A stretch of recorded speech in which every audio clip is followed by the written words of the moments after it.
يلا بينا النهارده نعمل الشاورما. شاورما المصري بتاعتنا بأسهل طريقة. طبعا هي الشاورما ليها مليون طريقة، اللي هي بتتحط في السيخ وندخلها الفرن. لا، احنا هنعملها بطريقة اسهل من كده خالص. هنعمل كله في الحلة، ما بتاخدش وقت خالص وسهلة جدا والولاد بيحبوها. عندنا ايه؟ دول 3 طماطمات كبار، ده فلفل اخضر مقطعه رفيع كده، وليمونتين، وده فلفل احمر. عايزه تحطي فلفل اصفر، الالوان اللي انت عايزاها. عندي هنا ليا ضاني، لو عندك ليا ضاني طبعا يكون احسن، بتدي طعم جميل للشاورما. وده مع يعني توم، حوالي معلقه كبيره توم. هنا بقى مكعب مرقه، نص معلقه شطه، معلقه فلفل اسود، فصين حبهان، ودي توابل لحمه، ودي بابريكا. كله معلقه معلقه معلقه ما عدا الشطه، هي اللي نص معلقه، والملح طبعا بنخليه في الاخر. عشان اختصر عليكم الوقت قطعت البصل. بصوا زي ما انتم شايفين كده، دول 5 بصلات كبار، 5 بصلات كبار. كل ده هيفك معانا طبعا، هتبقى كده ايه في الشاورما. يلا بينا بقى نقطع اللحمه. واللحمه خليتها ما قطعتهاش عشان اوريكم اللحمه ايه. دي متقطعه شرايح، ما خليتهاش تفك قوي عشان اعرف اقطعها بسهوله. هنقطعها كده شرايح رفيعه كده.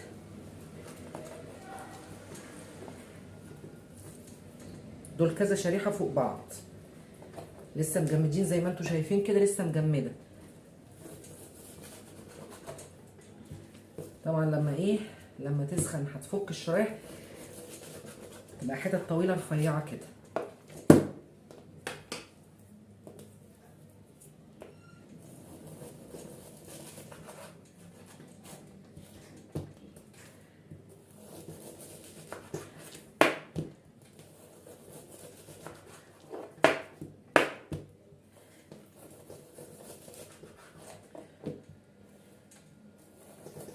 دول حوالي ايه، يعني اكتر من نص كيلو بشويه لحمه. ما بنشيلش منها الدهون اللي فيها دي، بنخليها برضو نقطعها بيها. كل ده بيسيح وبيدي طعم للشاورما طبعا.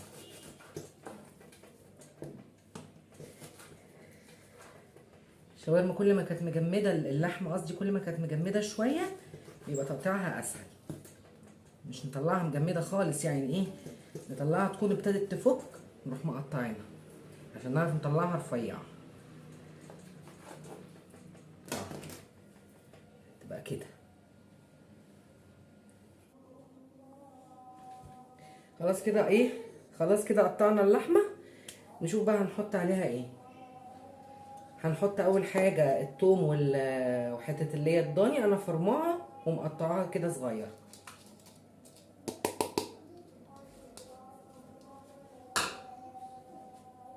هنحط بقى كل التوابل، المرقه وتوابل اللحمه والبابريكا والفلفل والشطه والكاري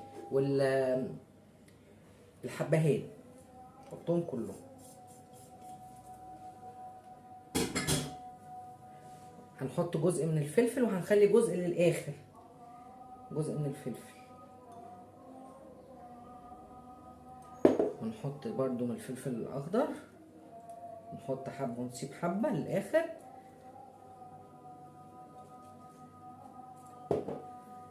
والطماطم هنحط قد طماطميه واحده مثلا، ونخلي برضو الباقي للاخر. نحط ليمونه، هنخلي الليمونه التانيه في الاخر.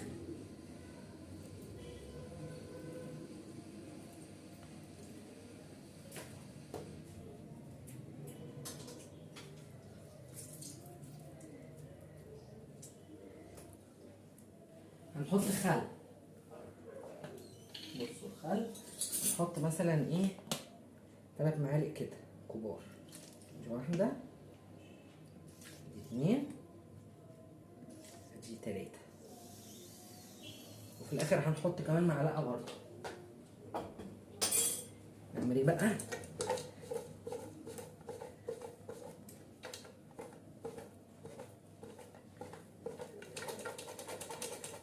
هنحط طبعا ايه حبه زيت. لو انت ما عندكيش ليا ضاني يبقى هتحطي احسن تحطي سمنه بلدي.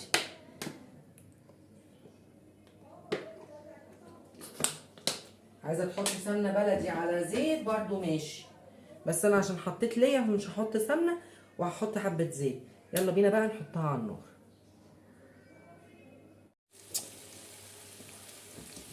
حطيناها على النار، هنقلب بقى كده ايه عشان نقلب التوابل مع الثوم مع البصل مع الحاجه كلها تقلب مع بعضها.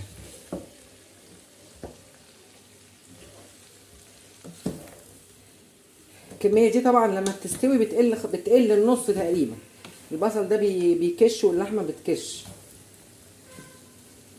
بصوا البصل بقى بيفك من بعضه اللي احنا كنا مقطعينه. احنا قلنا كام بصلايه؟ 5 بصلات كبار.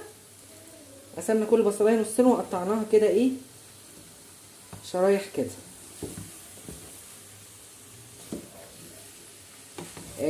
بنجيب عيش سوري، او لو ما لقيناش العيش السوري بنجيب عيش شامي برضو. بالعيش الشامي بتبقى حلوه قوي.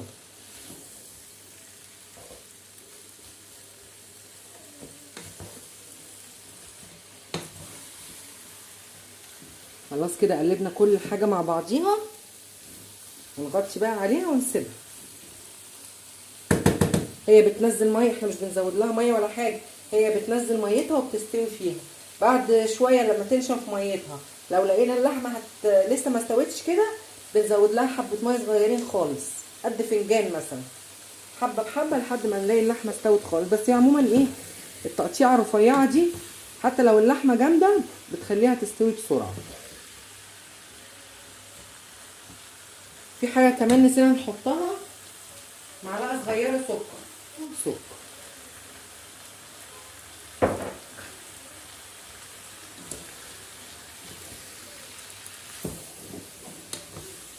بس هنوطي بقى عليها نسيبها هي بقى ايه تستوي مع نفسها كده، ولازم نوطي عشان تنزل ميتها.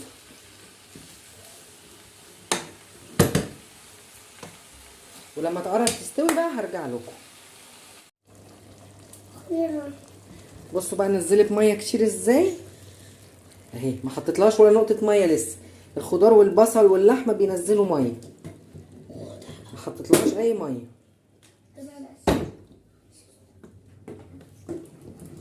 هنسيبها بقى برضو نخليها كده على النار ونوطي عليها ونسيبها هي تكمل سواها.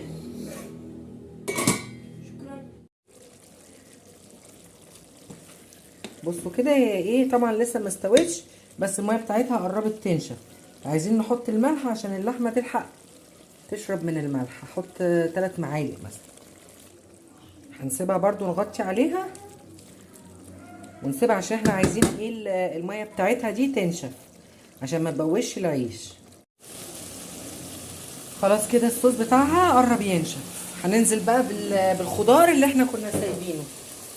لقيت الفلفل الاخضر والفلفل الاحمر هننزل بيهم، هياخدوا يا دوب ايه يعني تقليبه معاها كده عشان مش عايزينه يدبل. وبقيه الطماطم والليمون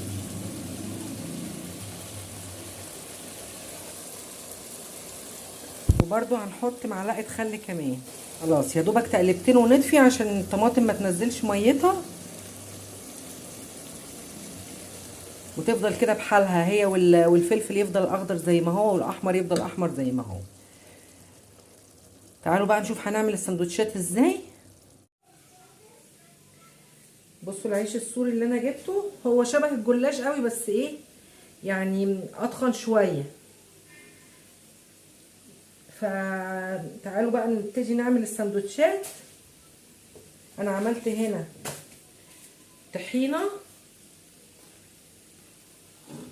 طحينه تكون تقيله وفي حبه خيار مخلل وادي الشاورما. بصوا بقت يعني سبكناها على قد ما قدرنا.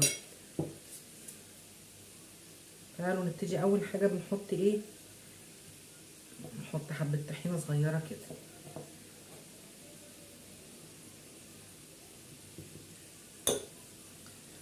وبعدين نحط الشاورما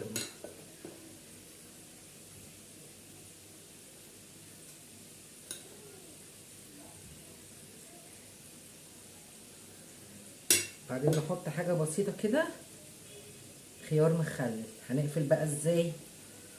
نقفله كده الاول، بعدين كده بكون حاطه الشوايه على النار ودهنها ايه، دهنها زيت،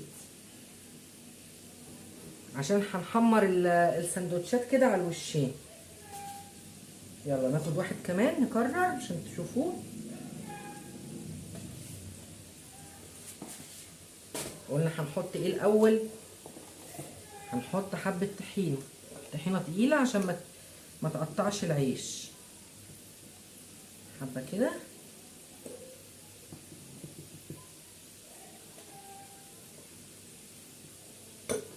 وبعدين شاورما،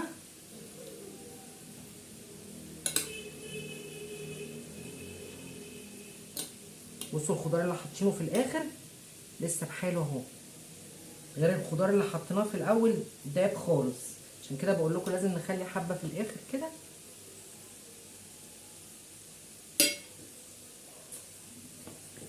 برضو اهو نقفل كده تاني، بعدين نقفل كده ونلفه كده اهو، نبططه كده عشان ايه، نحطه على البوتاجاز.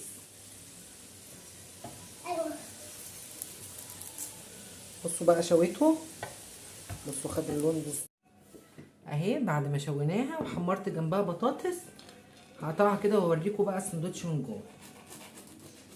سامعين القرمشه من بره؟